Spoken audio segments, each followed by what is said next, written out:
Обвинителката од основното обвинителство Скопје, Гордана Гешковска, за која има индиции дека смислено ја насочува истрагата за настаните на 27 април во собранието, може да биде нова функција уште 6 месеци.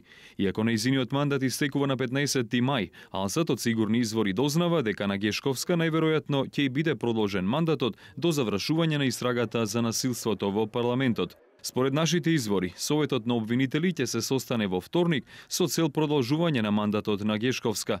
Ова тело од 1 април брои само 10 члена од 11 колку што треба да има. Зоран Сулејманов замина во пензија, но неконституирањето на Комисијата за избори и именување во собранието го блокира процесот на избор на негов наследник. Ако помине намерата, ова ќе биде второ продолжување на мандатот на Гордана Гешковска по она во 2012 година.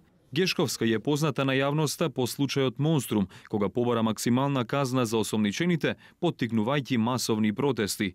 Згора на тоа, оние што кршеа прозорци во текот на протестите, беа казнети со 2,5 години затвор. Во случајот со насилството во собранието, Гешковска се уште не преземала ништо за организаторите на протестите и за оние што ја уништија внатрешноста на парламентот. Инаку оваа обвинителка водеше и други јавно експонирани случаи, како оној за смртта на новинарот Никола Младенов и пајажина за Велија Рамковски.